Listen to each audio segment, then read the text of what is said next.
Hey coffee people, welcome to the show. Today we're going to be taking a look at this, the Neretva espresso machine.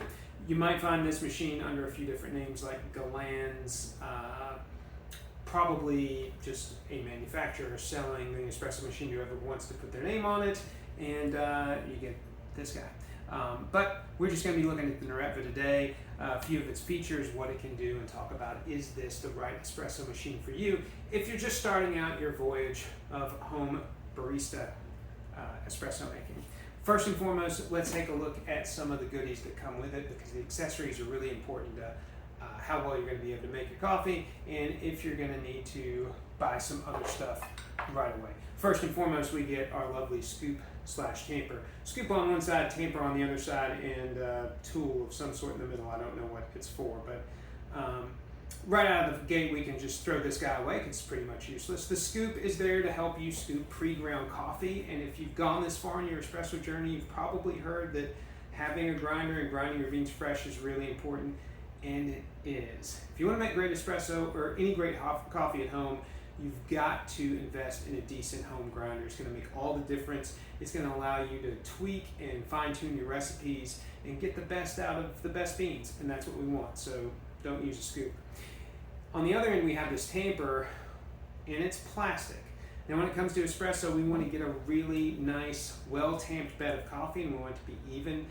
This thing's a little on the convex side to begin with, so we're going to be a little uneven anyway. But the big thing that annoys me about this is that it's actually a little too small for the stock basket that we're going to be using. This is a 52 millimeter portafilter basket. We've got 52, 55, 58. Those are kind of our standards in espresso world, 52, 54, 58. 51.5 millimeters is the inner diameter of this. The outer diameter of this is like 49. So, too much tolerance for my taste. You're going to be tamping your way around the outside if you want to get an even bed. Basically, you're always going to have an edge if you're using this, and that's going to be pretty annoying. So, don't use the scoop, and go ahead and you can buy yourself something like this. A wedge leveling device / tamper. It's going to do a good job, and it has an integrated stop so that you'll get a level bed. Or you can get a traditional damper. 25 to 30 bucks is what you're going to be spending on those, but whether you do it straight away or wait until you've been really well frustrated with this, you are going to be doing that eventually. Next, we have our steam pitcher. Nothing bad to say about this. I'm just really happy that a device of this level, it's about $200 or less on Amazon, comes with a steam pitcher. It's nice to see it. Most of them are not going to come with anything, and you're going to be using your Pyrex or something else. But this, while it's not the world's greatest steam pitcher, it gets the job done. Has a spout, which is going to help us practice some latte art if we get into that. And it's the right size for most traditional cappuccinos, lattes, cortados, and things like that. So glad they included that. Finally, we've got our portafilter. It's not great, but it's not bad. It's good enough construction. I feel like I could get a lot of long-term use out of this. Feels good in the hand. No real complaints. Now the basket, and this is going to be pretty standard for just about anything at this level. This basket does use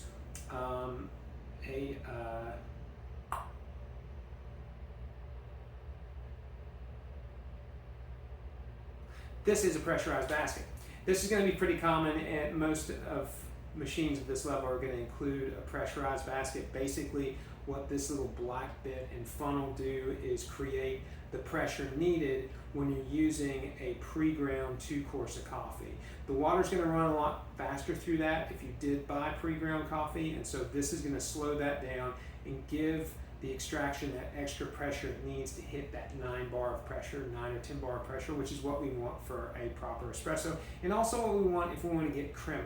So this is going to consistently get crema out of just about any coffee, and a lot of people like that, but it's not necessarily going to get you a great espresso shot. So you can get by using this for a while, although you're not going to want to grind too fine because it is going to clog this thing up. But eventually you'll probably find yourself wanting to upgrade to something like an IMS basket, just a high flow basket, non-pressurized. There's a lot of them out there on Amazon, and they're in the $20 range. But to start, this is not too bad. Let's get into the espresso machine itself.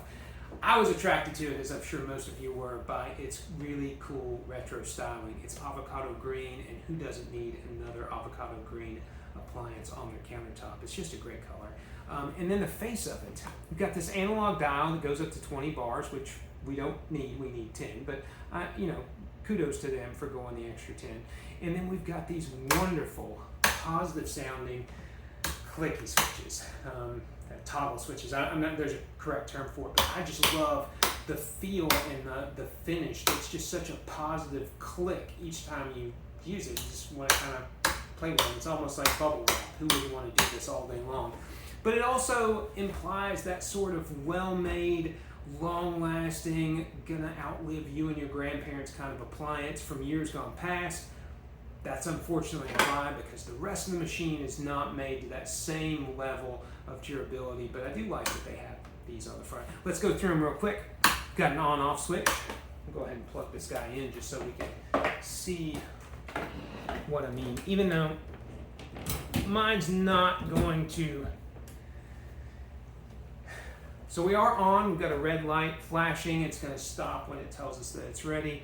And then we've got two other switches. One is our brew switch. And the nice thing about this is it's a manual switch. You're going to have manuals or automatics when you get to machines at this level. And an automatic just gives you a button which is going to push out a predetermined dose of coffee. The manual switch is a button that's going to send water through the coffee, and you tell it when to stop, which if you're really going to explore espresso is great, because there's no fixed amount anymore. I mean, 1 to 2 is the traditional ratio. So if I have 18 grams of coffee, I want 36 grams of water.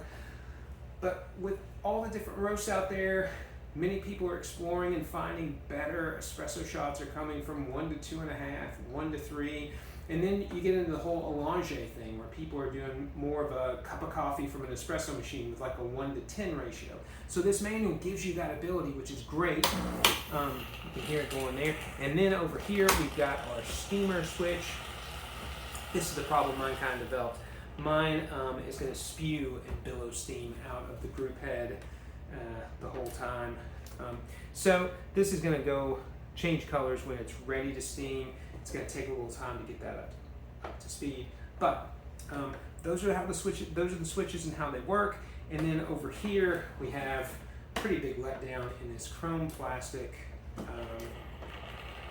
steam wand dial. It spins a full 360. It's got a little gradient stripe from minus to plus, and I hate when they do that, because it implies that I need this 20% power, 40% power. I don't need that to steam. I need on and off. You're not gonna massage your way into steaming milk, and you're not gonna back your way off of steaming milk. You just want to steam the milk, so you really just want to click it on. It would be great if one of these switches just clicked on the steam, but we've got this dial over here to do our business with. You're gonna hear it. It's gonna squirt a little water out. I think the graphic implies that I can also. There's the problem. Yeah, it does that a lot.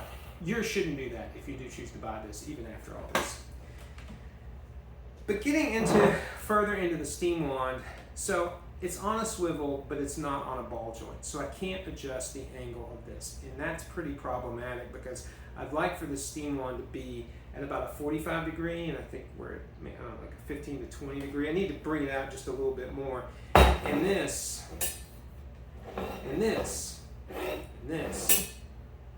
really bothers me. Okay, I know I can fix this. I know I can work around this, but the fact that I've got to angle my pitcher up into this really bothers me. And then further, when I'm trying to angle the pitcher with the milk in it to get that whirlpool of milk going, I'm going to be hitting the machine pretty quickly. Now, there is a little bit of a workaround for this. I can move this to the edge of the counter, but that's kind of obnoxious, and depending on how my countertop's laid out, I might have to turn it around and face the wall. I mean, I don't like that as an option either, so it's a little obnoxious that I have to do this, but even more so that I can't pull this out more to give it the proper angle to really work my milk. So I think if you're chasing latte art, you're going to be super frustrated by this wand in no time flat. Then we get over to the group head itself. This is where my espresso is going to come out. And this could just be my machine, but it's really, it does not like accepting the portafilter. I mean, it's a major pain. I should be able to do that pretty easily, but I can't. It should just go right in there and swivel out. And I don't know if something is off kilter. Yeah. There we go. She's in. You shouldn't have to hunt around that much to get it in there. Most machines are going to get in there pretty easily, and with just a little bit of muscle memory, you'll be able to do it every time. With this one, I'm always hunting around. It might be part of that whole steaming issue I'm having, but it's just, it's not intuitive, I guess. This is where we run into the other problem with the hybrid machine, and that's, okay, so I've got my manual. I can weigh out my dose, which is great. And if I'm using a standard Dimitas cup, I have plenty of space.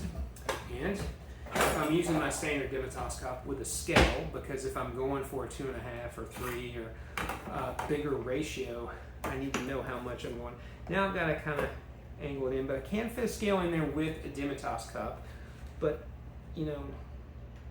with a Dimitas cup. But if I wanted to do something else, like if I'm going to make a cortado, definitely, yeah, not getting that guy in there with a cortado.